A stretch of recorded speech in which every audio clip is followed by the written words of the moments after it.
Bueno, habiendo hecho ya la presentación y las primeras directivas de la materia, la clase de hoy, puntualmente, mi idea es hacer el recorrido de estos dos núcleos temáticos que ya fueron subidos a la plataforma, ¿sí? Trabajar sobre el de evolución de la criminalística y sobre el de documentología. La idea es ir bastante rápido. No sé, ¿los tienen leídos los núcleos temáticos? O aunque sea por arriba, no estudiados, pero vieron más o menos que están en tema de qué se tratan. Bien, eso es importante también. Que vengan a la clase, no les digo que lo vayan a estudiar y que lo sepan, pero que le hayan pegado una leída rápida como para, cuando estamos acá, saber de qué vamos a hablar, ¿sí? La idea de los encuentros presenciales va a ser esta, poder desarrollar el material que se fue subiendo y dar algunas, algunas directivas sobre la actividad que vamos a trabajar. Pero bueno, la clase de hoy, la idea sería dividirlo en estas tres partes. Por un lado, trabajar con el núcleo temático 1, núcleo temático 2, y por último, ver las consignas de la actividad, ¿sí? Por si surge alguna duda, que es la que les voy a estar subiendo hoy. Si surge alguna duda, la trabajamos acá. Recuerden esto, ¿sí? La importancia de presentarla en tiempo y forma. Yo la voy a estar subiendo hoy, van a tener 15 días para entregarla terminada. Si está bien, les cuentan. Bien, vamos a arrancar entonces. ¿Y si está mal? Y si está mal, lo van a tener que rendir en el examen. Se suma, claro. Depende, si está toda mal, si de la actividad hay solo un solo tema que está mal. ¿Y al final sería cuándo? Y al final, cuando están las fechas. Para julio. Ah. La cursada termina en junio, si no me equivoco, y la primera semana de julio. Y ahí se podría empezar la 2, en todo caso, de aprobar. Claro, una vez que aprobás criminalística 1, podés cursar criminalística 2, porque son perfecto. correlativas. Yo tengo un problema, está bien, no con esta materia, pero con otras dos, por ejemplo, matemáticas y física. Me pusieron en física 2 y matemática 2. Y como que no me sirve porque no tengo aprobada la 1. Claro, pero eso seguramente fue algún error en la inscripción. ¿Lo consultaste con las chicas de secretaría? No, porque no anduve todavía por acá. Pero... Bueno, o mandarles un correo para que tengan en cuenta ese problema o ese tema, porque si no tenés aprobada la 1 no tiene sentido. Claro, física me estaba matando el coco, no entendía nada, que esto lo otro. Claro, porque te faltan todos los conocimientos previos de la 1. Después me di cuenta, pero bueno, está. No, pero hacé cuanto antes, aunque no puedas venir, mandales un correo para que lo tengan presente. Quizás no hace falta que te capaz que la aprobaron en la primera y en el segundo por equivalencia, ¿puede ser? No, es que nunca viste nada. Nunca la usaste. Claro, seguramente se habrán traspapelado. ¿El analítico de otro lugar? No, tampoco. Nunca hiciste eso. No, quizás se habrán confundido de planilla, hubo seguramente una confusión, pero resolverlo cuanto antes, así te pueden enganchar en la 1 y no perdés el tiempo. Perfecto. Hablar de eso, vamos a mandar un correo, un mail, ya te digo, no hace falta que vengas presencialmente, así lo puedes resolver. Perfecto, gracias. No, nada. Bueno, bien, vamos a arrancar entonces. Dijimos que la primera parte que vamos a hablar, en realidad durante todo el año vamos a hablar de criminalística. Para poder hablar de criminalística, primero necesitamos saber qué es la criminalística, qué es esta disciplina o esta ciencia sobre la cual vamos a hablar todo este cuatrimestre y el que viene. Si yo les pregunto a ustedes qué es criminalística, ¿qué se les ocurre? ¿Qué me pueden decir? No hace falta que sea de la apunte, así, por sentido común. Y la ciencia que estudia todo lo que es el derecho criminal. Bien, tenemos que es una ciencia. Estoy anotando. Ciencia. Que es que estudia hechos, bien. ¿Qué más? ¿Qué trata de hacer? ¿Qué pasa en las películas? Averiguar el culpable o la forma de que se cometió el delito. Culpable. Estos son todos elementos que ahora cuando veamos la definición van a aparecer. ¿Qué más?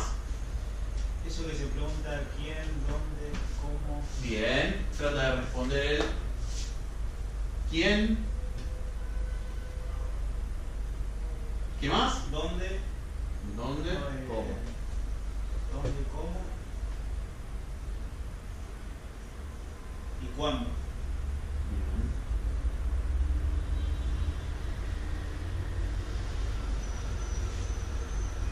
Esto es importante, ¿sí? Bien, esto sería la noción que nosotros tenemos hoy en día de criminalística.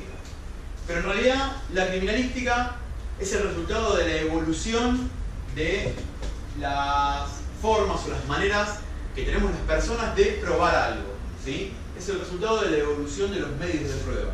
Estos medios de prueba son los elementos que se utilizan en el proceso penal para poder demostrar la culpabilidad o la inocencia de alguien, ¿sí? La criminalística es lo que conocemos hoy en día, ese sería el estadio actual de esa evolución, pero vamos a hacer una breve reseña de cómo llegamos a esta situación que tenemos hoy en día, ¿sí? No siempre fue así. Entonces, con tortura y todo eso. exactamente. Era un poquito más cruel la cosa. Entonces, esta evolución comienza con la etapa número 1, ¿sí? Que es la etapa de la divina providencia o de las ordalías. Para que se ubiquen temporalmente, esto es aproximadamente por la Edad Media, ¿sí? Sí, Europa medieval, ¿sí? Para que se sitúen en tiempo y espacio aproximadamente. Otra de las pruebas era esta, ¿sí? Que es la que explica, vieron que yo les puse un link de Alejandro Dolina. Bueno, ¿qué pasaba en este caso? Sumergieron a una persona en un río de agua helada, ¿sí?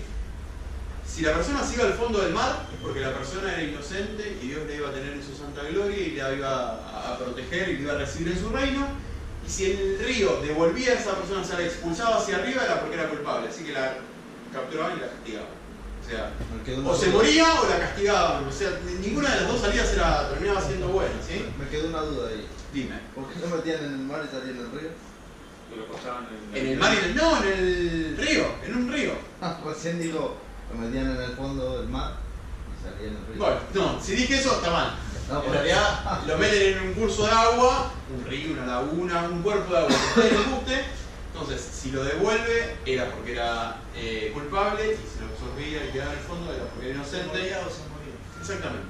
Sí, básicamente era lo que pasaba era eso. ¿Sí? Y esta es una imagen de la misma prueba. Entonces, bueno, como se darán cuenta y como conversamos al principio, esta era una etapa en la cual la tasa de culpabilidad era muy elevada y no era muy efectivo para determinar si alguien era culpable o inocente. Entonces, esto evolucionó y pasamos a la etapa confesional o testimonial. Acá ya la responsabilidad no estaba puesta en manos de Dios, sino que lo que se trataba de hacer era extraer una confesión o de culpabilidad de la persona que estaban acusando o bien un testimonio. Trataban de extirparle la verdad mediante determinados procedimientos. Ya dependía del ser ahí. Exactamente. El juzgado. Sí, ya quedaba más en la justicia en manos de los hombres. Ya no era Podía atribuible. soportar a la persona. Exactamente. Ahora vamos a ver cuál era el problema que tenía esto. Uno de los procedimientos a los cuales sometían, por ejemplo, al imputado, era atarlo, ir echándole agua en la boca hasta que se confesaba culpable o hasta que aportaba información relevante para poder esclarecer ese hecho. Otro de los casos era que lo ataban a una rueda y lo hacían pasar por arriba de un brasero como si fuese un despido gigante, ¿sí? Y este triángulo de acá con este aro metálico, ¿se imaginan cómo funcionaba? ¿Sí? Lo ataban y lo sentaban en la cúspide de esa pirámide hasta que hablara. Entonces, ¿cuál era la contra que tenían estos métodos? Como dice Foucault, había delincuentes que tenían la fortaleza tal para no decir nada a pesar de sufrir estos tormentos, o había inocentes que se declaraban culpables con tal de que no los siguieran sometiendo a estas torturas, ¿sí?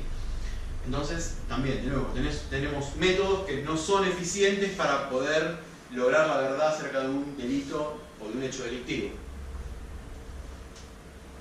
Por eso sigue evolucionando esta forma de probar la verdad o la inocencia y llegamos a la tercera etapa, que es la etapa equívoca o precientífica.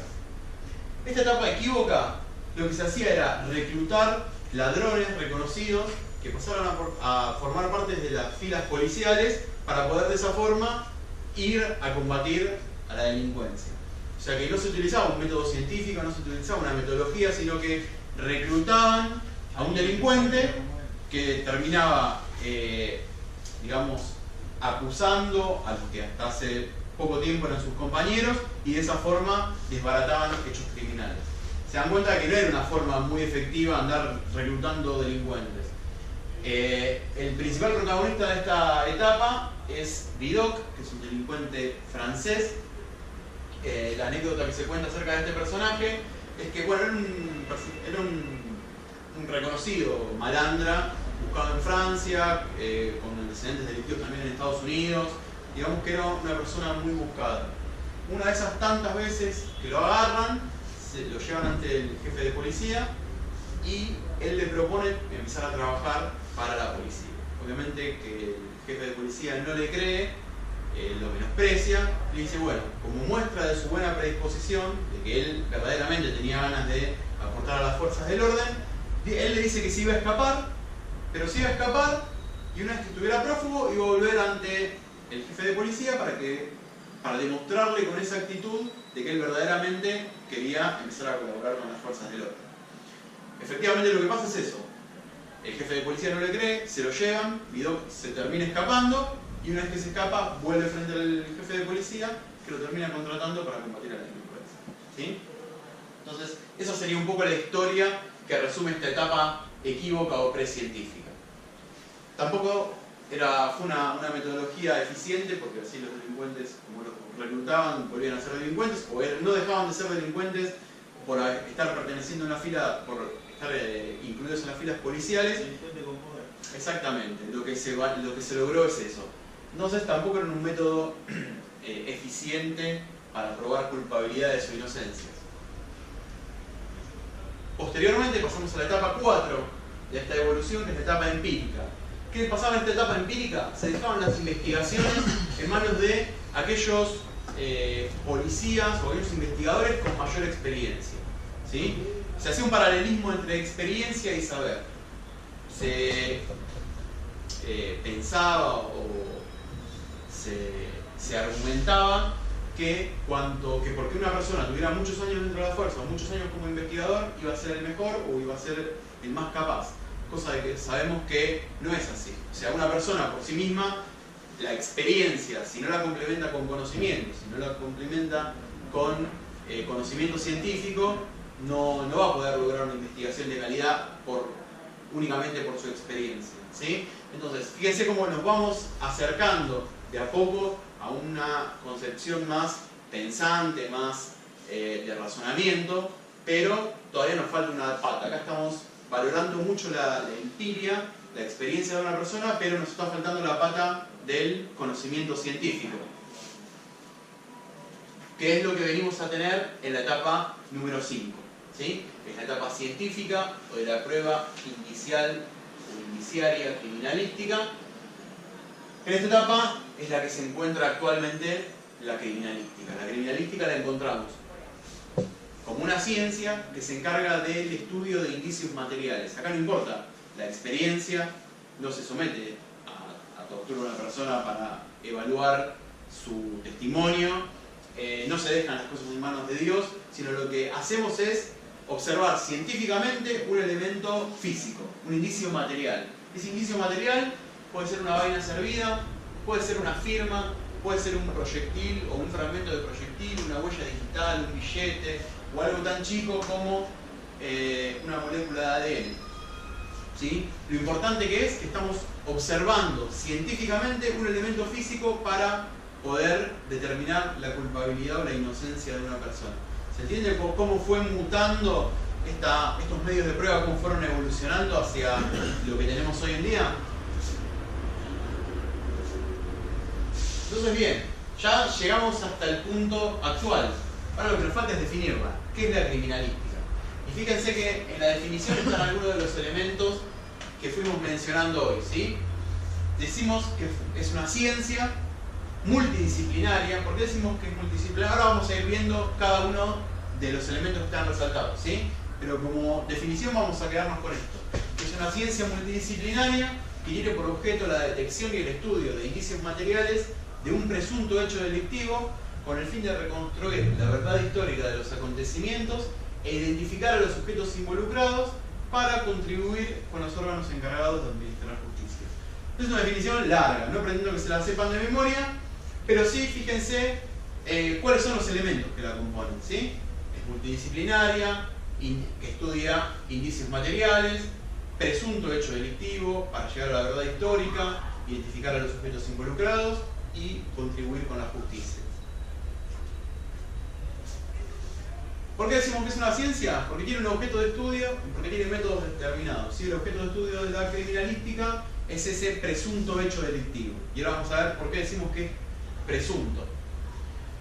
Es multidisciplinaria porque a pesar de tener técnicas y métodos que le son propios, se nutre todo el tiempo de otras disciplinas. En realidad se nutre de muchas disciplinas para conformar esta criminalística.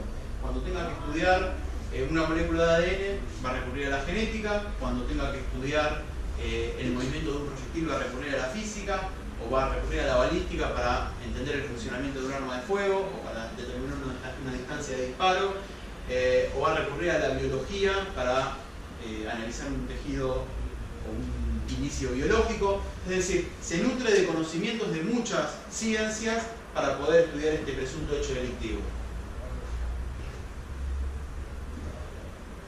Esto es lo que estuvimos hablando hace un ratito. Sí, tiene por objeto la detección y el estudio de indicios materiales. Dijimos que indicios materiales era cualquier elemento físico, ¿sí?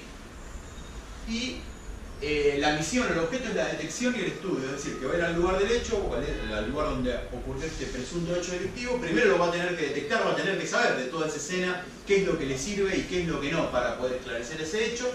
Y después, una vez que los tiene identificados, los va a estudiar, ya sea en el lugar o secuestrándolos y llevándolos a un laboratorio. Para reconstruir la verdad histórica, decía otra parte de la definición. ¿Qué es la verdad histórica?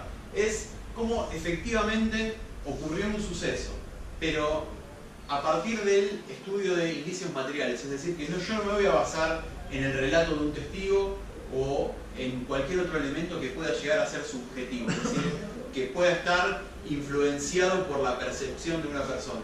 Todos sabemos que ante un mismo hecho, que lo están mirando dos personas diferentes, lo van a percibir, a pesar de ser el acontecimiento el mismo, lo van a percibir de formas distintas, ¿sí?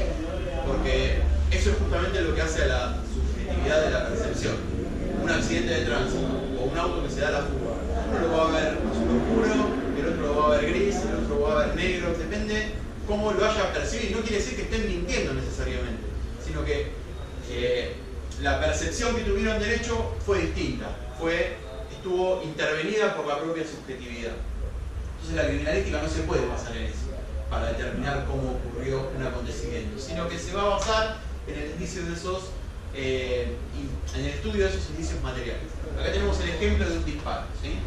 Imagínense que yo tengo un impacto de proyectil sobre esa pared y tengo un orificio o una impronta sobre la ventana.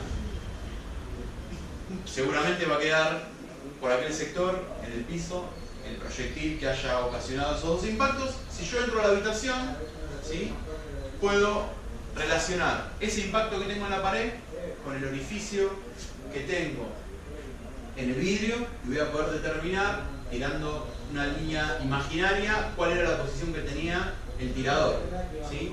Entonces voy a poder reconstruir cuál fue el vuelo de ese proyectil que ocasionó esas dos improntas sin la necesidad de que nadie me lo haya contado, ¿sí? Solamente a través del estudio del impacto que voy a tener en la pared, del orificio que voy a tener en el vidrio, voy a ser capaz de hacer una trayectoria. A eso, cuando hablamos de la verdad histórica de los acontecimientos, nos estamos refiriendo a esto, a la forma en que realmente ocurrieron los acontecimientos. Y después habíamos mencionado acá, habíamos dicho identificar a los culpables de un hecho. No solamente a los culpables va a tratar de identificar a la criminalística, sino que va a identificar al victimario, ¿sí?, nosotros lo habíamos anotado como culpable. También es posible que necesite identificar a la víctima. Imagínense que aparece una persona muerta en el medio de la calle, no tenemos documentación, ¿qué va a pasar? Vamos a tener que identificarla, saber quién es esa persona.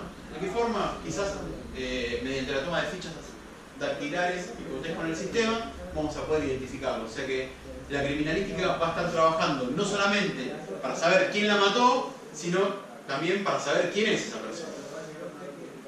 Esa identidad va a ser buena para la víctima, para el victimario, también para cualquier otra persona que haya participado de ese acontecimiento. Puede ser a través de las huellas digitales, a través de una mancha de sangre y posterior estudio genético, a través de tatuajes, a través de las firmas también se puede identificar a una persona, bueno, que puede ser la víctima o el victimario, o alguno de los partícipes. Bien. Ahora, vamos a ver un ejemplo. Imagínense que yo tengo un impacto de proyectil sobre esa pared y tengo un orificio o una impronta sobre la ventana. ¿Y para qué va a ser toda esta movida? Justamente para esto, para contribuir con los órganos encargados de administrar justicia. ¿Sí? En primer momento, va a estudiar esos indicios que detectan el lugar del hecho, esos indicios materiales, para que se transforman en evidencia y luego en prueba. Indicio, evidencia y prueba es el mismo elemento, pero en distintas instancias del proceso penal. ¿Sí? Ahora vamos a ver un poquito de esto. O sea, indicio vendría a ser cuando ocurre el hecho. Exactamente, un indicio es cuando yo voy al lugar del hecho y es... ¿Por qué es un indicio? Porque es un elemento que está relacionado con el hecho, pero yo no sé si efectivamente... Claro, está en el lugar, pero yo no sé si efectivamente está relacionado o no con el hecho que se investiga. ¿Sí? Ahí es un elemento pasa material. evidencia. Exactamente, después pasa a ser evidencia y después pasa a ser prueba. Vamos a poner un ejemplo práctico. Un hallazgo automotor. ¿Sí? Aparece un auto tirado en la calle. Va el perito en rastros. ¿Qué hace? Levanta un rastro que estaba en la ventanilla. ¿Sí? Lo revela. Ahora, ese rastro puede pasar dos cosas. Primero, que sea el delincuente que robó ese auto. O segundo, que sea el dueño. O sea, todos nosotros dejamos huellas en los elementos que tocamos o en los instrumentos que manipulamos todo el tiempo. ¿Sí? Entonces, en el caso de que sea del dueño, me va a estar aportando información para el esclarecimiento del delito. Si es del dueño, no, porque tocó la ventanilla del dueño y quedó ahí. Entonces se va a excluir de la investigación y no va a tener valor al momento de probar la culpabilidad o la inocencia o de tratar de identificar a quién fue el delincuente que se robó ese auto. Ahora, supongamos que no es del dueño. No es del dueño, ni de nadie cercano, ni ningún familiar, ni de nadie que el dueño le haya brindado acceso al automóvil. Es de Juan Pérez. ¿Sí? Entonces, en ese momento ese rastro ya pasa a ser una evidencia. ¿Una evidencia de qué? De que Juan Pérez tocó ese vehículo, tocó esa ventanilla. ¿Sí? ¿Qué va a hacer el perito con esa información? Va a elaborar un informe. Va a comparar la huella de Juan Pérez con la huella que se levantó en el lugar del hecho y va a decir que corresponden a la misma persona, en un informe pericial. Y se lo va a dar al juez o al fiscal que intervenga en la causa. El juez va a recibir esa información y lo va a anexar a la causa. Entonces, en ese momento se va a transformar en una prueba. ¿Sí? ¿Se entiende por qué? Porque ya va a formar parte del expediente. Ese rastro que en un primer momento fue indicio, se transformó en evidencia y posteriormente en prueba una vez que adquirió valor probatorio y formó parte del expediente. ¿Es una pregunta? ¿Sí? Ahí, por ejemplo, desde el indicio que pasamos, por ejemplo, que encontramos una huella y es del dueño. Sí. Se excluye. Pero ¿qué pasa si no encontramos otra huella que no sea la del dueño? Si no es la del dueño, Sí, es solamente la del dueño, la única que encuentro. no vamos a tener información.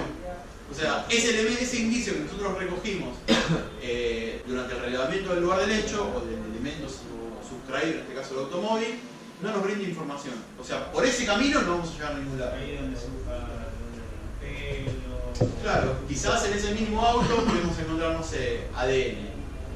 El tema de ADN, ¿cuál es el problema? Que yo no tengo una base de datos contra la cual cotejarlo. Entonces yo quizás hago un hisopado de volante y tengo el ADN. Claro, exactamente. Criminalística todo es comparativo. Pero yo me basaba, por ejemplo, si el dueño hizo autorrobo, no se lo puede, como decir, de cierta forma. Y a través de la papiloscopía al menos no lo vamos a poder determinar. También podemos encontrar una huella y que sea del mecánico y tampoco es una evidencia, pero después no es una prueba porque... Claro, no pasa nada. Claro, en realidad, acá yo puse del dueño Yo limpio el coche. por ejemplificar. ¿ves? Claro. En realidad no va a llegar a ser el una... mecánico y te dice yo la arreglé tal día y por eso tengo la huella, no es una prueba. Pero se levantan todas las huellas, se levantan todos los Todas las que se vean se revelan. Yo en el lugar, como perito, no tengo forma de darme cuenta de quién es esa huella. Entonces, ¿qué pasa? Yo veo una huella dactilar, la levanto y la llevo para estudio. ¿Sí? Cuando la estudien, en primera instancia lo que van a determinar es si esa huella sirve o no para poder establecer identidad física humana. Es decir, si tiene la cantidad de puntos característicos suficientes. No los quiero abrumar con cosas que vamos a ver más adelante. Pero primero van a ver si sirve. ¿Sí? Si sirve, la van a cargar en el sistema. Lo bueno que tiene la papiloscopía es eso, que nosotros tenemos un sistema computarizado en el cual la cargamos y nos dice de quién puede llegar a ser. ¿Sí? Porque todos nosotros estamos fichados. Y nuestras fichas están. Entonces, cuando se encuentra a quién pertenece, lo podemos ir a buscar en las pestañas. y ver quién es. Exactamente. Claro, porque La no máquina, sabemos quién es todavía. una vez que lo procesamos, sí. Una vez que se carga en el sistema, el perito va a hacer un relevamiento. Está bien, pero si no tiene antecedentes, como dijo él, si es el mecánico, no tiene antecedentes. Y bueno, lo van a ir a buscar. Y ver quién es. ¿Por qué estaba su huella en tal lugar? ¿Sí? Y le dice, no, mirá, yo soy el mecánico, me trae el auto a arreglar siempre. Bueno, listo, franco. Pero si no era el mecánico, no tiene ninguna vinculación con el dueño. Y tiene antecedentes de rojo. Y acá, en realidad, claro, ahí depende va a del tener fiscal. que, El como fiscal mínimo, va a tiene tener que dar que explicaciones de por qué decir, está su dedo ahí puesto. Claro. El fiscal, o sea, dice, ¿te cito o no te cito? Si no te quiere citar, como que Sí, diga, ¿eres obvio. Juan Pérez? Bueno, Sí, esas ya son cuestiones procesales Claro. que exceden a la criminalística. claro, ya depende Sí. de ellos. Ya, Exactamente. su Acá lo que función estamos terminó. viendo, lo que me interesa que les quede es esta noción de que un mismo, que primero, que indicio, evidencia y prueba no son sinónimos. ¿Sí? O sea, no es lo mismo. A pesar de que muchas veces, y me incluyo muchas veces, lo utilizo como sinónimo, pero técnicamente, si empezamos a hilar fino, un indicio es una cosa, una evidencia es otra y una prueba es otra cosa. ¿Sí? Ya con que sepan eso es suficiente. Y algo muy importante, que esto sí lo tienen que tener todos presentes, es que criminalística y criminología no son lo mismo. ¿Sí? Y esto también muchas veces, y sobre todo en los medios de comunicación, se utilizan como sinónimos. Le dicen a un criminalista, le dicen criminólogo, y a un criminólogo le dicen criminalista, y son cosas completamente separadas. La criminalística, fíjense, el objeto de estudio de la criminalística es este hecho presuntamente delictivo. ¿Por qué decimos que es un hecho presuntamente delictivo? Porque no somos nosotros quienes definimos si ese acontecimiento constituye o no delito.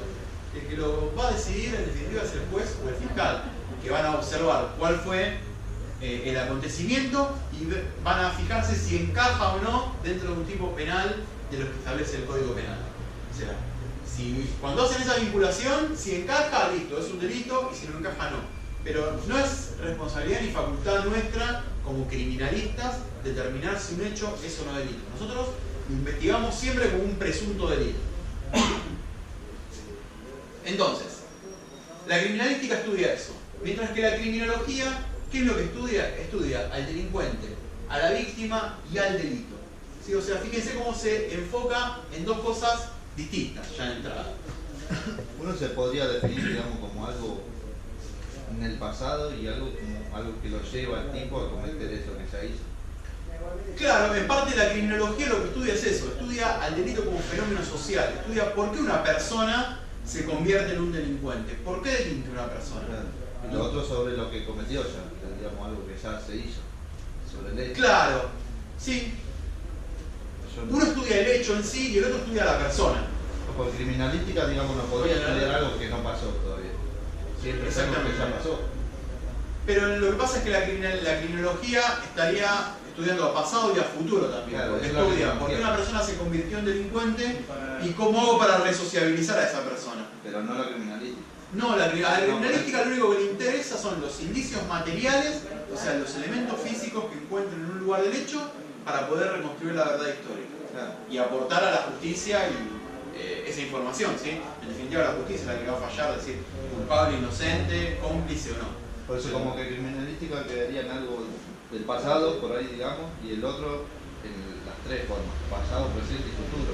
Criminología estudia eso. Claro, para mí es más difícil, a vos te sirve hacer esa asociación, es válida, pero lo que pasa es que ahí me parece que es demasiado amplia, ¿sí? Tendría que pensar, sí, la criminalística en realidad estudia también a presente y no a estudiar a futuro, porque estudia sobre hechos pasados. La criminología sí quizás tiene esa proyección. Pero si a vos te sirve para hacer, para poder diferenciarlas, es válido. Yo soy más partidario de estudiarlo, de presentar esa diferencia desde los objetos de estudio. Claro, que Uno ese más estudia el como hecho sobre un sujeto y aquello sobre las cosas. sobre un sujeto y sobre una acción, porque también va a estudiar el delito y el tipo de delito. Cómo se da, Pero que alguien que lo comete. sí, o como fenómeno social. Por ejemplo, ¿por qué un delito se repite más en un tipo de sociedad que en otra? O sea, estudia también dinámicas propias del delito en sí, como fenómeno, sin atribuírselo a una persona específica. ¿Sí? Pero también lo estudia la persona específica. Por ejemplo, en un servicio penitenciario. Claro. Estudia de qué manera se puede, o si es posible o no, rehabilitar a un violador. Esa esas son cuestiones y baterías y enfoques que va teniendo la criminología desde distintos puntos. Desde la psicología, desde la psiquiatría, desde la antropología, ¿sí? Es más complejo y está más la persona en el centro de la escena. En cambio la criminología, bueno, es por eso que va a estudiar el porqué. Ese porqué es por qué una persona se convierte en delincuente, por qué una persona delinque. La criminalística que estudia de un presunto hecho delictivo, el qué, es decir, ¿qué pasó acá? A ver, bueno, reconstruyamos. Tratemos de ver hasta dónde podemos reconstruir y qué se puede reconstruir. ¿Qué fue lo que pasó? ¿Quién? ¿Quién es? ¿Quién fue el victimario? ¿Quién es la víctima? ¿Sí? ¿Quiénes estuvieron involucrados? ¿Cuándo? ¿Cuándo pasó esto? ¿Sí? Tratar de establecer, de ponerle data a ese acontecimiento. ¿Dónde? Es decir, este lugar en el que estoy yo, sucedió acá o sucedió en otro lado y trasladaron los elementos hasta acá. ¿Dónde se originó? ¿Dónde pasó cada cosa? ¿Y cómo? ¿Cómo se desarrolló la dinámica? Yo llego a un lugar y veo, ¿sí? Va a estudiar cómo llegaron a esos elementos a estar en esas posiciones determinadas o en esas situaciones. Va a tratar de establecer el cómo fue la dinámica de ese hecho. ¿Quedó claro esto? Por un lado tenemos la criminalística y por otro lado tenemos la criminología. Bueno, esto es un poco lo que les planteaba recién, ¿sí? Que mientras la criminalística estudia el presunto hecho delictivo desde el punto de vista técnico, la criminología lo estudia como un fenómeno social. Todo este material se lo voy a subir a la plataforma. Bien, hasta acá. ¿Dudas o consultas respecto de esto? ¿Nada? ¿Vamos bien?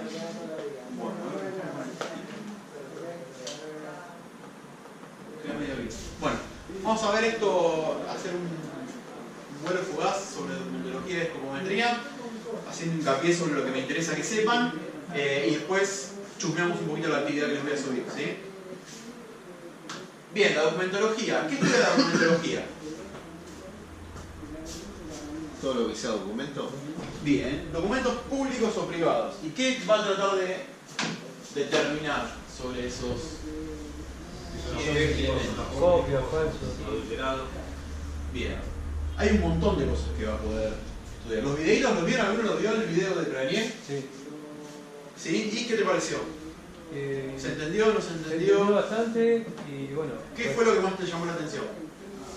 ¿Había algo que no supieras y a partir de ese video O sea, no dijiste, sabía nada. mirá qué loco? Igual no sabía nada. Bueno, pero quizás hay cosas que te suenan. A ver, por ejemplo, que se... Claro.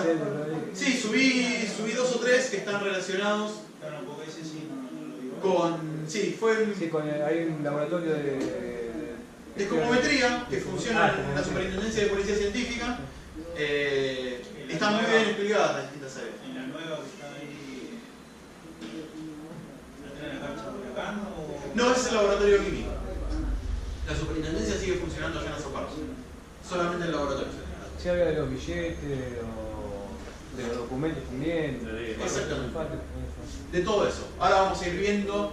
Está muy bien explicado. Tienen la parte de valores, la parte de ley de marcas. Ley de marcas también, sí. Claro. De marcas, sí. Que en realidad es lo que más trabaja. ¿Cómo? Tienen identificación de manuscritos. Es muy amplia. Lo que tiene la documentología es que tiene un campo de acción bastante amplio, ¿sí? Entonces pueden estudiar desde, por ejemplo, una remera que secuestraron en la salada para ver si es o no Claro, marca Nike. Eso es lo que no hasta- sabía, que o sea, tienen que tener el original para darse cuenta de que lo otro es falso, ¿no? Exactamente. ¿Se acuerdan que al principio les dije que todo en criminalística es por comparación? ¿Sí? Los estudios son comparativos, tanto una huella dactilar. Aunque sea muy burda la imitación, tiene que tener el original. Exactamente, porque vos necesitas fundamentarlo desde lo científico. Porque es falso. Claro. Si yo te muestro una remera, que vos sabés que es trucha.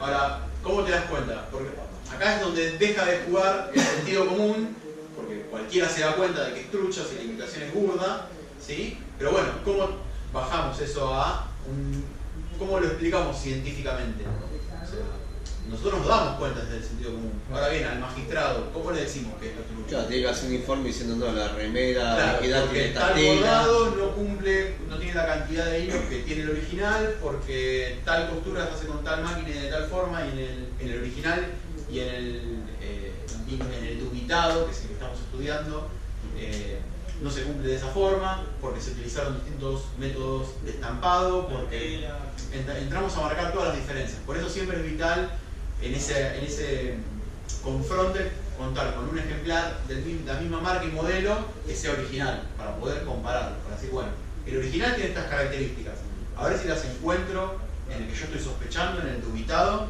y así vamos comparando. Y esa es la metodología de trabajo en general, como les decía recién, para una huella digital, para una firma, para un proyectil, para una vaina, para una remera, para lo que sea. Siempre vamos a comparar algo que nosotros conocemos de dónde viene, conocemos el origen, contra algo sospechado, contra algo dubitado, que nosotros no sabemos las características. Entonces, bien,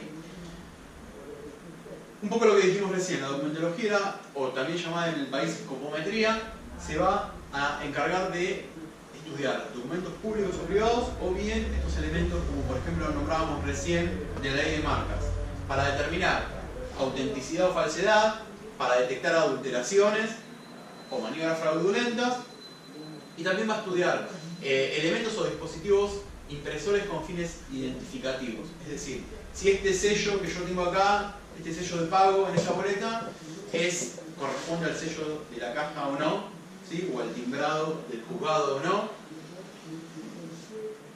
Un texto, para determinar quién fue el autor de un texto escrito o una firma, es decir, si este testamento que yo tengo en la mano corresponde o no a la viejita que se murió hace una semana y me dejaba todos los bienes a mí, ¿sí? ¿Cómo hacemos para saber si corresponde o no? Bueno, se va a someter a un estudio de identificación de manuscritos.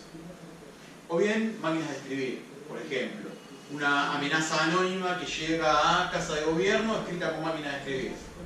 ¿Podemos determinar de qué máquina de escribir salió esa nota anónima? Sí, podemos. Entonces, de eso también se va a encargar la documentología. En primer lugar, para determinar la autenticidad o falsedad de cualquier elemento, sobre todo, en realidad, de valores, de documentos que tengan algún tipo de valor, nos vamos a basar en las medidas de seguridad. ¿Qué son estas medidas de seguridad? ¿Saben qué son o se les ocurre qué son las medidas de seguridad de un documento? ¿De un billete o de un documento? De un documento en general, de un billete puede ser, es un buen ejemplo. El billete tiene el sello de agua. Bien, todos los conocemos, ¿sí? Quizás sin el nombre técnico, exactamente. Estas medidas de seguridad son elementos que se le incorporan a un determinado documento, como por ejemplo un billete, para poder identificar poder identificar rápidamente si es auténtico o no, si es legítimo o no. ¿Qué es fundamental para que una medida de seguridad sea efectiva? Es que sea muy fácil de observar y que sea muy difícil de reproducir. Porque si yo tengo algo que es fácil de observar, pero fácil de reproducir, lo hace cualquiera y todos los documentos van a ser legítimos, ¿sí? Entonces, y por otro lado, si yo tengo una medida de seguridad que es fácil de observar, pero muy difícil, en realidad, difícil de hacer. Fácil de hacer. Claro, fácil de hacer y difícil de observar, yo no tengo elemento de constatarlo. Entonces, en un billete yo le imprimo, por ejemplo, una traza no sé, radioactiva, y bueno, está bien, necesito un aparato para detectar esa traza radioactiva en el papel. No me sirve. Entonces, estas medidas de seguridad, por ejemplo en los billetes o en los documentos en general, pueden ser parte del soporte, es decir, del papel o de la tinta. Hay de dos clases, ¿sí? Cualquiera de las dos, en realidad se tratan de hacer un mix entre medidas de seguridad. Por el papel ya es diferente de por sí, no es el papel. El soporte, la fabricación y la confección de ese papel es específica y esas medidas de seguridad generalmente se incorporan al papel o al soporte durante su fabricación. Entonces, la única forma de tener papel legítimo es fabricándolo igual, si no, no lo voy a poder obtener. El ejemplo clásico, si se quiere, es la marca de agua. La marca de agua podemos imitarla, pero no podemos lograr el mismo efecto. ¿Por qué? Porque la marca de agua se realiza mientras la pasta de celulosa está húmeda en el papel y lo que se hace es prensar. Imagínense un sello seco, ¿sí? Entonces ustedes tienen una lámina de celulosa que todavía no está seca, que está húmeda.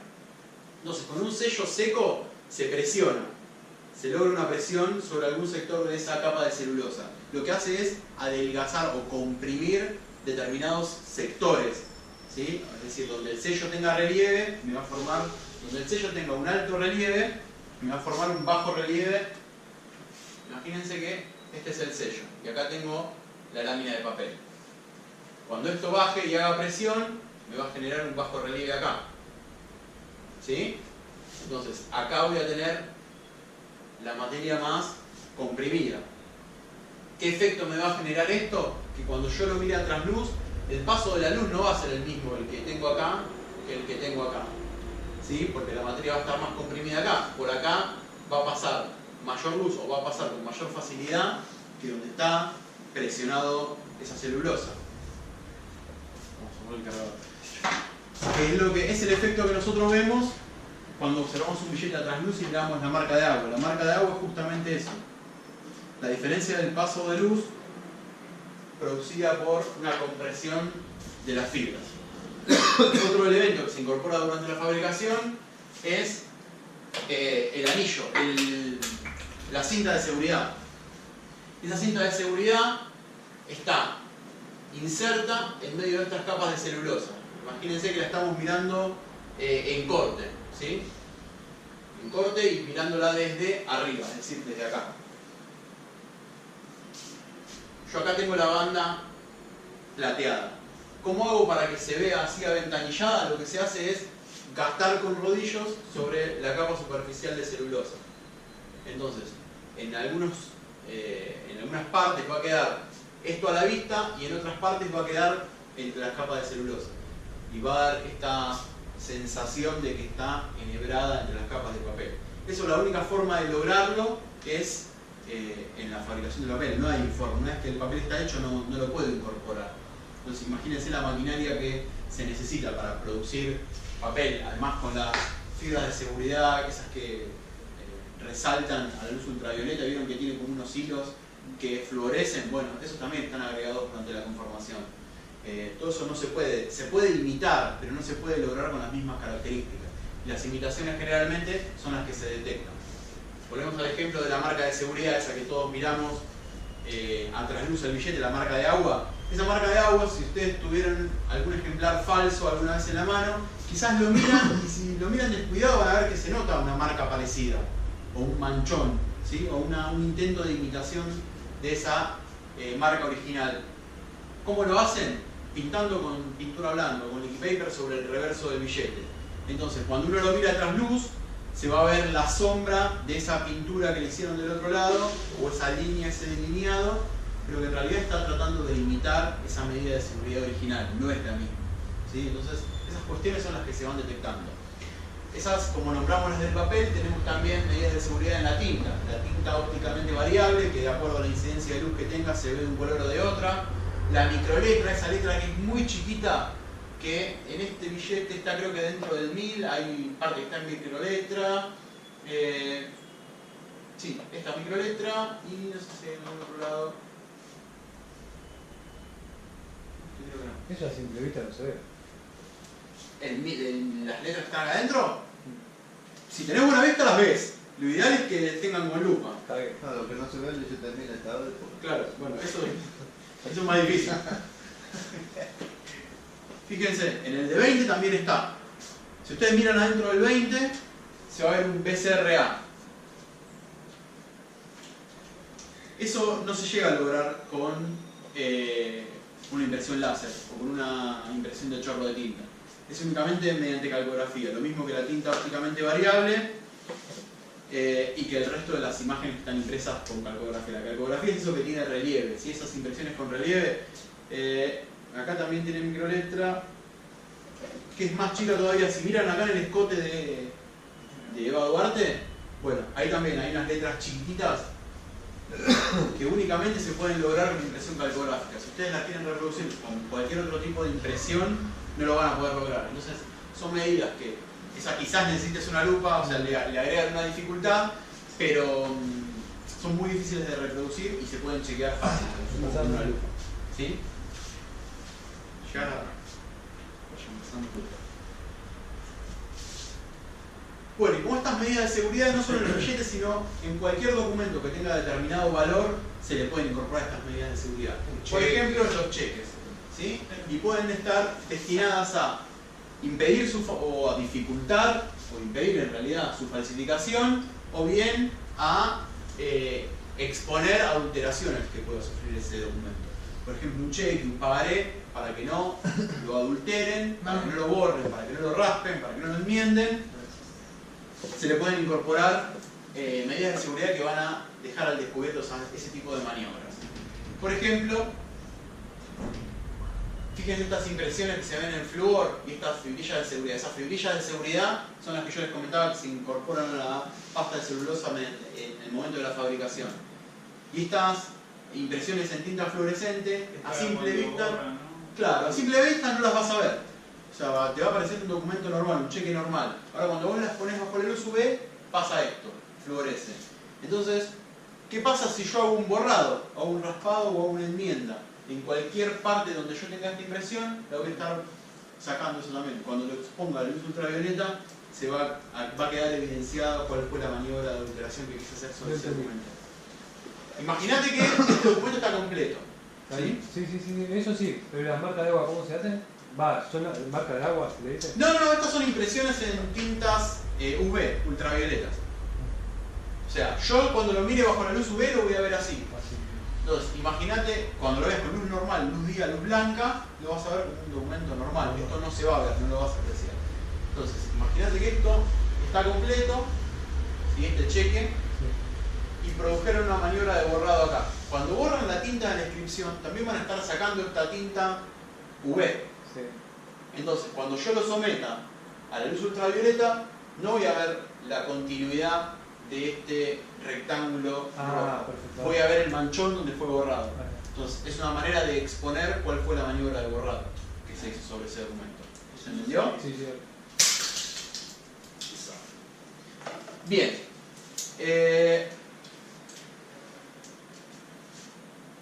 Bueno, acá tenemos las células automotor, que también, estas son las viejas, también tenían medidas de seguridad. Cada uno de estos remilones, si ustedes los miran, estaban impresos todos con microletra, ¿sí? Y decían Dirección General, no, ¿cómo era? Registro Nacional de la Propiedad Automotor, RNPA. Todo acá seguidillo en cada uno de los renglones. Y a su vez también tienen el fondo de seguridad. ¿Ven ese fondo que es todo estrellado, todos esos guilloches que se ven? Que son como unas firuletes. Para que no se pueda imprimir en otro sistema de impresión regular, digamos, de los comunes, y a su vez para esto también, para que no haya borrado. Si yo borro lo que imprimí posteriormente, por ejemplo los datos del titular, voy a estar borrando ese fondo de seguridad, por lo cual va a quedar exhibida la maniobra de modificación que estoy haciendo. Acá tenemos algún ejemplo de adulteración. Fíjense, el primer caso, ¿cómo se nota? Esto es un viejo DNI, ¿se acuerdan cuando se completaban con lapicera, con virome? Bueno, fíjense, lo que pasó fue que borraron la escritura original y le hicieron otra arriba. Pero fíjense, cuando lo miramos con luz rasante, ¿qué es lo que se nota? El bajorrelieve que quedó por el paso de la virome. O sea, cuando nosotros escribimos con una virome, se genera una depresión en el papel, queda un canal, un surco. Yo lo que hicieron acá fue erradicar la tinta, ¿sí? Que le daba color a esa impresión, pero el surco quedó del paso, como si fuese el arado, ¿sí? Con la virome. Entonces, cuando yo ilumino el papel con una luz rasante, las sombras denotan de que hay una escritura previa, ¿sí? Esa es una forma de identificar una adulteración. Y esta es otra forma. De abajo le sacaron 500.000 pesos más. Imagínense, claro, ustedes tienen este cheque por 800.000, con el mismo color de tinta, a simple vista no pasa nada. Ahora, cuando lo someten a radiación infrarroja, se ve esto. ¿Qué quiere decir esto? Que estas pancitas que tiene acá el 8 fueron hechas con tinta que tenían otro componente, ¿sí? O sea que a la luz, bajo la luz UV bajo la luz infrarroja, perdón, se comportan de otra forma. O sea que se utilizaron dos elementos escritores distintos para confeccionar ese número, por lo cual nos da una prueba, una muestra de que existe una posible adulteración de la cantidad. Dos elementos escritores se refiere a dos tipos de tintas. Dos viromes, exactamente, dos viromes distintas. ¿Sí? ¿Por qué sale una y la otra no? Porque al tener distintos componentes, acá no solo fueron dos viromes distintas, sino que de distinta marca o de distinto lote. Si lo hubieran hecho, por ejemplo, con dos viromes Bic usa siempre la misma tinta para llenar los cartuchos. Entonces, la tinta bajo la luz UV se comportaría igual. Pero imagínate que si usas una Bic y una Pelican, los compuestos que tiene la tinta son diferentes. Entonces, de acuerdo a con qué luz vos lo ilumines, o sea, qué radiación le vas a incidir, se van a comportar distintos. Entonces, por eso hay máquinas para determinar, o sea, para identificar cada tinta. Sí, no para cada tinta, en realidad con la radiación vos no la identificás, sino lo que haces es ver cómo se comportan. En este caso particular, fíjate que el agregado desapareció, se volvió se tornó invisible. ¿Continuidad eso muestra? La escritura también se podría llegar a ver. Claro, aparte también el peso que ejerció la mano al hacer la pancita del 8 también pudo haber variado, sí. Esas son cuestiones, el presionado son cuestiones que se van a ver cuando se haga una evaluación para tratar de identificar a la persona que escribió. No tanto quizás para determinar una adulteración. Acá se juega más con esto, si fue un trazo continuo o no, si se hizo o no con la misma lapicera o con la misma virome o con las mismas tintas. ¿Sí? Acá lo que estamos notando en primera instancia es una diferencia de tintas. O sea, fueron tintas diferentes. Y es raro que alguien que llene un cheque lo lo quiera hacer por 800.000, pero haga un 300.000 con una tinta y después agarra otro virome y lo complete. O sea, hay una maniobra que es anormal, ¿se entiende? Entonces lo que estamos detectando es eso.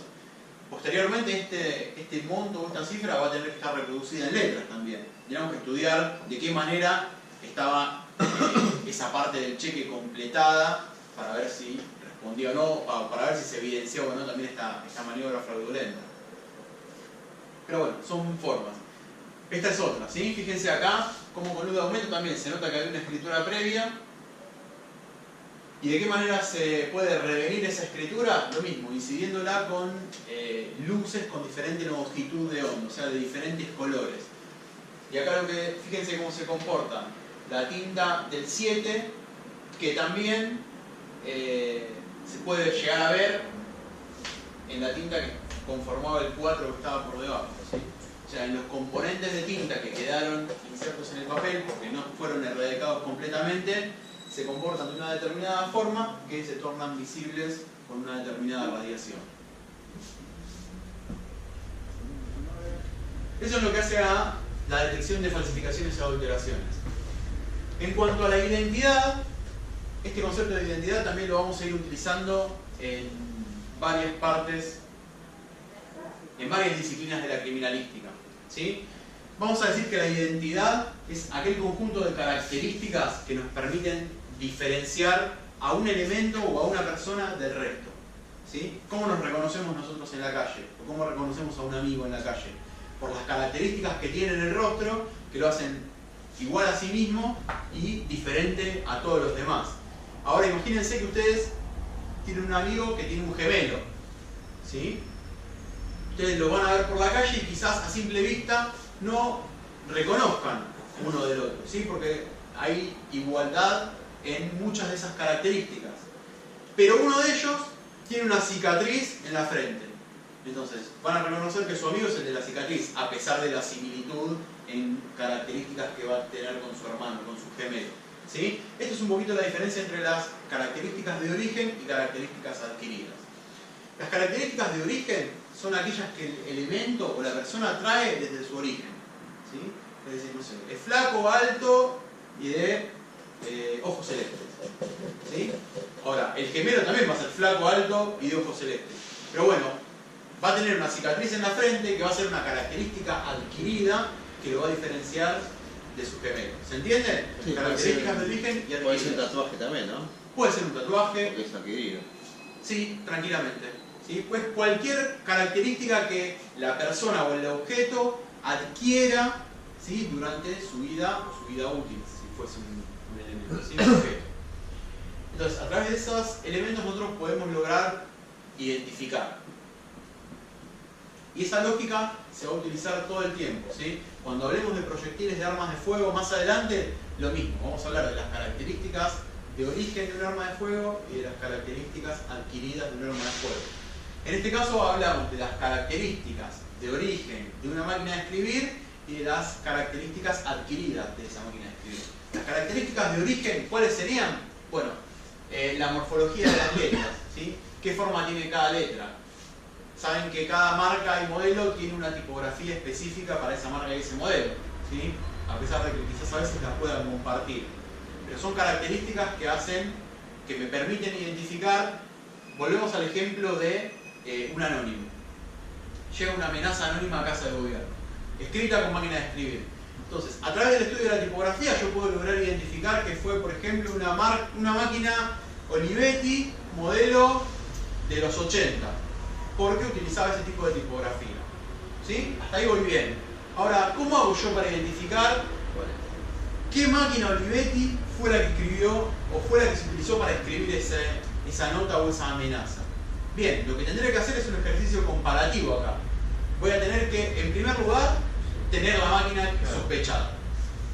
Y en segundo lugar, hacer un escrito con esa máquina y comparar si las características adquiridas que presenta esa máquina de escribir son las mismas que presenta el escrito. ¿Sí? Ahí ya me voy a estar, las características de origen no me van a alcanzar, sino que voy a tener que ir a buscar cuáles son las adquiridas. ¿Y cuáles son esas características adquiridas que puede tener una máquina de escribir? Puede ser una abolladura en una letra, puede ser un empastamiento, puede ser una rotura, puede ser por el mismo desgaste, por el uso normal, esa máquina se va a ir gastando de determinada forma que va a ser diferente, la va a ser única y distinta a todas las de su marca y modelo. ¿Sí? ¿Y eso es una característica del desgaste y esas cosas? Sí, el desgaste, por ejemplo, de una letra. Imagínate que esa máquina se le rompió la letra B y la tuvieron que reemplazar. Bueno, entonces esa máquina ya va a tener esa característica que es propia, que la letra B va a ser reemplazada. Esa es una adquirida. Adquirida, exacto. Puede ser que otra letra, la B fue reemplazada y la M tiene una abolladura arriba, porque una vez apretaron dos teclas juntas, se golpearon los tipos y quedaron abollados. Bueno, listo. Esa va a ser otra característica. En realidad, cuando se hace una identificación no se hace por una sola, sino que es la sumatoria de características. ¿Sí? Por ejemplo, no sé, los mecanismos que accionan la letra F están dañados y la imprime siempre débil, porque nunca pega bien. Entonces, la característica es que todo... Acá tenemos ejemplos, ¿ven? Por ejemplo, la forma en que imprime la letra T, o cómo es el barra, si es simétrico, si es asimétrico, si tiene el rasgo final en forma de gancho o no. Con los sellos pasa lo mismo. Como les decía hoy, cómo identificamos un elemento impresor por las características de origen y por las características adquiridas. Un sello va a tener un determinado desgaste, ¿sí? Que no va a ser para todos los que sean del mismo diseño iguales. De acuerdo a quién lo use o cuánto uso tenga, van a tener características que le son propias. Se puede identificar a través de la escritura, como también hicimos mención al principio de la clase. Yo puedo atribuirle, imagínense que tengo una firma y se la quieren atribuir, como decíamos hoy, a la viejita esa que se murió y dejó una fortuna de testamento que me la dejó a mí. Viene la familia y dice, no, pará, esa firma no es de mi abuela, no le dejó la fortuna a él. ¿Cómo hacemos? Bueno, vamos a buscar firmas indubitadas de esa persona, firmas que nosotros sepamos fehacientemente que las hizo la viejita antes de morir, y las vamos a comparar con las del testamento. ¿Sí? La del testamento va a ser mi elemento dubitado, el que está en duda, y las que yo sé de dónde vienen van a ser los elementos indubitados. Entonces se puede hacer tanto con una firma como con una nota, ¿sí? Con un manuscrito, con cualquier tipo de manuscrito. El procedimiento va a ser el mismo. Un dubitado contra muchos indubitados. Y vamos a empezar a comparar de qué forma confecciona cada una de las letras. Y otra pericia de las importantes que hace el gabinete escopométrico o la división de escopometría es determinar la antigüedad relativa. Acá hay que hacer una diferencia entre antigüedad relativa y antigüedad absoluta. La antigüedad absoluta es la fecha exacta en la que ocurrió determinado acontecimiento. Y esa no se puede determinar documentológicamente. En realidad no se puede determinar de ninguna forma. Yo no puedo establecer en qué fecha exacta se firmó, por ejemplo, un contrato. ¿sí? O un pagaré o un cheque. Me dicen, este pagaré se firmó el 3 de noviembre de 2014, no lo puedo establecer. Esa identidad absoluta es imposible, no existe método técnico o científico capaz de determinarlo. Lo que sí puedo establecer es, entre dos elementos que tenga el documento, cuál se generó primero. ¿Sí? Es decir, si yo tengo un doblez, el cheque, imagínense que estaba doblado al medio, y después lo completaron. Yo puedo establecer si primero estaba la escritura a mano y después lo doblaron, o primero lo doblaron y después lo completaron a mano. ¿Sí? En un contrato pasa lo mismo. Yo puedo establecer si, imagínense que la situación es esta. Yo tengo un contrato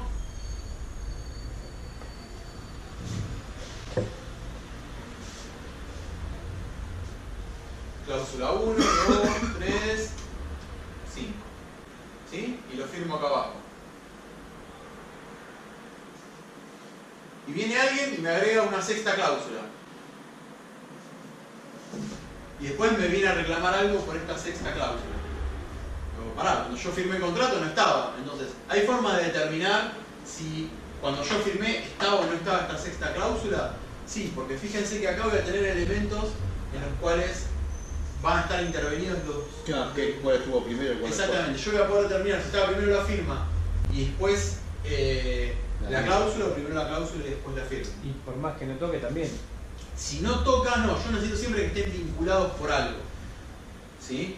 Es decir, el doblez y la escritura, la cláusula y la firma, siempre tiene que haber alguna conexión entre los dos elementos que yo quiero determinar cuál se asentó primero sobre el documento. Quizás lo que puedo hacer es una relación doble. Imagínate que acá hay un... Está bien, la firma y la cláusula no se tocan, ¿no? Pero acá viene la cláusula 6 y no sé, justo acá había un doblez en el papel. Entonces, yo sé que entre el doblez y la firma estaba primero la firma. Y entre el doblez y la cláusula estaba primero el doblez. ¿Sí? Entonces, yo sé que esos tres elementos, si estaba primero la firma antes que el doblez y la cláusula después que el doblez, quiere decir que cuando yo firmé no estaba. ¿Se entiende? Ese tipo de relación sí se puede hacer, pero siempre necesito que haya algún tipo de conexión. Y ese estudio se hace a través de observaciones microscópicas. ¿Sí? Lo que yo les decía hoy del surco que deja, por ejemplo, la virome cuando nosotros escribimos, bueno, nosotros estudiamos la intersección entre los dos trazos y vemos cuáles son los accidentes que se generan. Cuando por ejemplo, un trazo de la virome atraviesa una escritura mecanográfica que también va a generar una depresión cuando el tipo impacta en el papel. Entonces, se va generando una serie de accidentes que a través del estudio microscópico puedo determinar cuál estaba primero. En trazos, o bien, este es un ejemplo de infiltración de tinta en el doblez de una hoja. Cuando nosotros doblamos una hoja, vemos que se rompe el satinado. El satinado es esa capa que lo hace liso. Entonces, cuando eso se rompe, y si yo escribo con una lapicera de tinta fluida, la tinta se incide sobre esa rotura del satinado y se infiltra en el interior de la hoja, produciendo un tipo de accidente, que no es lo mismo que si yo la doblo y la escritura ya estaba. ¿Sí? Se generan distintos fenómenos. El estudio de esos fenómenos es lo que me permite determinar qué elemento estaba primero asentado en el documento.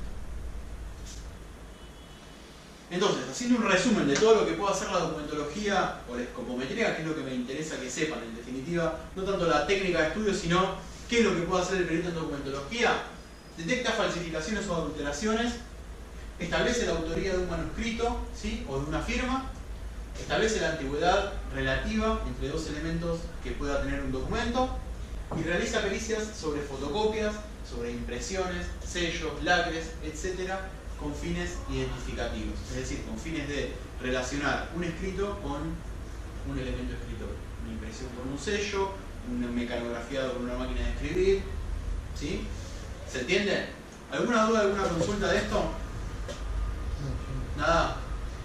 Bien, nos queda unos minutos. Esa parte, o sea, la documentología sí o sí tiene que tener las dos partes, o sea, lo que yo creo que me genera la duda con lo que sé que es original, o legítimo, o que conozco el origen. Sí, esa comparación indubitado es lo que yo conozco el origen. Y dubitado es lo que estoy dudando, lo que no sé, lo que voy a someter a estudio. En criminalística siempre todo es por comparación. Siempre. Como te decía, en balística, en documentología, en genética, en lo que... Siempre que vayas a hacer un estudio criminalístico, es todo por comparación para establecer identidad. ¿Sí? ¿Y esto con relación a algún hecho también? ¿O puede venir de X persona a decir, bueno, tengo la duda de esta documentación, que una es falsa y la otra no? Y siempre va a estar en el marco de alguna investigación de algo. Quizás no sea, quizás es una investigación particular y no judicializada. El estudio se puede hacer igual. ¿Eso que lo hace también la parte criminalística o algún perito?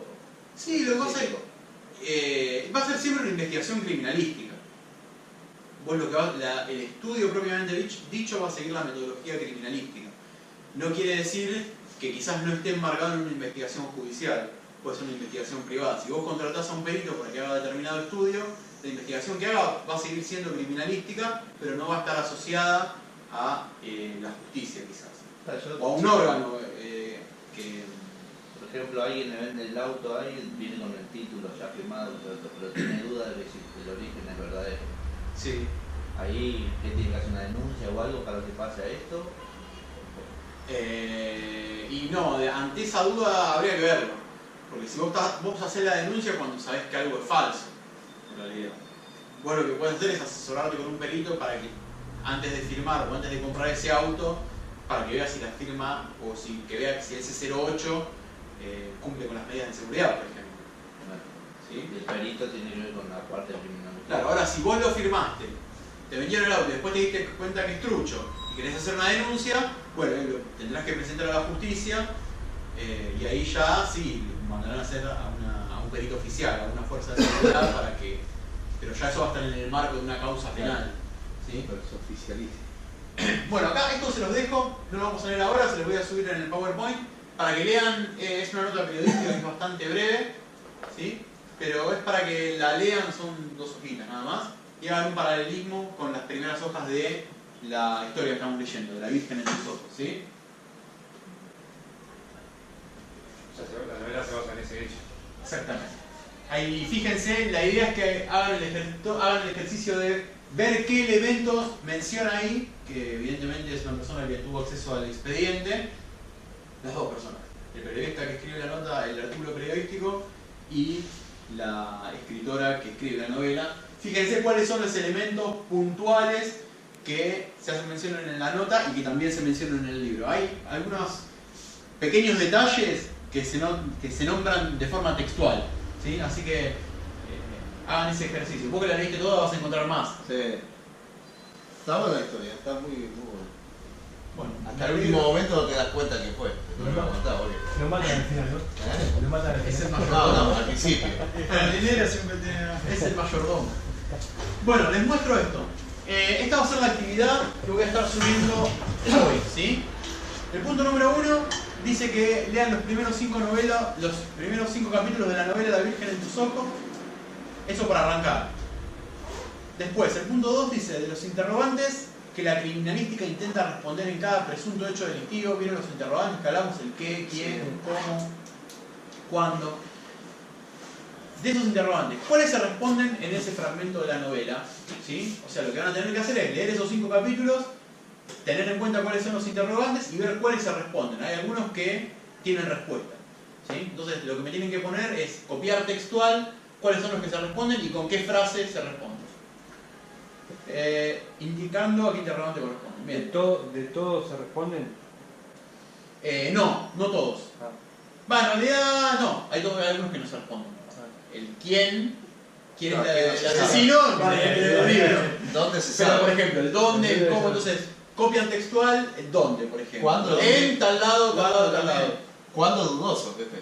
Porque no me acuerdo después de que Bueno, como que te deja la duda cuando, o sea, por horas. de ese punto en particular Por horas. hace mención el artículo también. Por horas son igual. Claro. Bueno, Bueno, lo la pueden hora poner, cambia. es dudoso porque tal cosa. La hora cambia todo. El quién. El quién se acuerda que el quién era quién es la víctima o quién es el victimario. Quizás se responda parcialmente.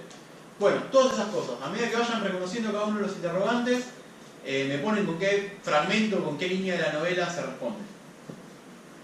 Después, el punto número 3 dice, imagina que el homicidio planteado en esas primeras páginas hubiera ocurrido en la etapa de las ordalías, la etapa confesional, la etapa equívoca y la etapa precientífica. Es decir, que ese homicidio hubiera ocurrido en cada una de esas etapas. Y la pregunta es, ¿cómo se hubiera intentado esclarecer en cada una de esas etapas? ¿Sí? Imagínense ese hecho en la etapa de las confesiones, por ejemplo. ¿De qué manera se hubiera buscado la solución o la respuesta? Derramando el agua. ¿Sí? Por ejemplo. ¿Se entiende? Amiga ahí. Bien. El punto número 4 dice, si en la escena descripta se hubieran secuestrado los siguientes elementos.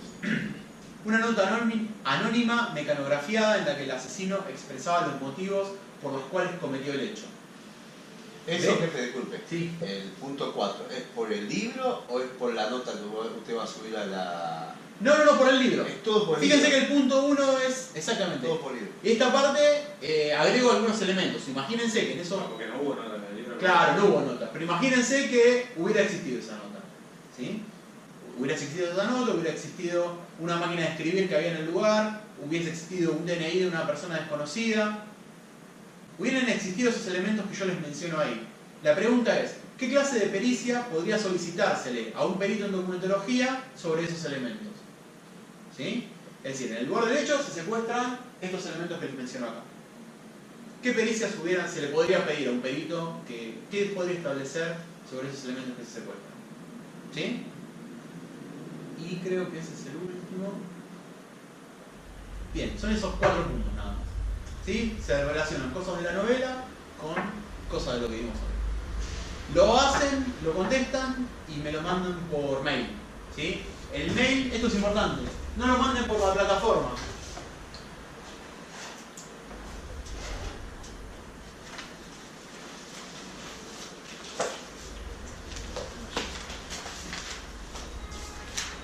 Punto, ¿no? Digo. Sí, punto acá y punto acá.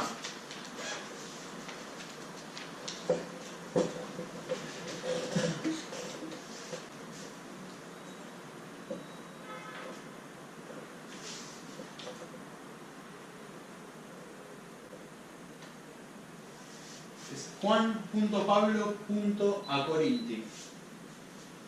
Acorinti con doble C.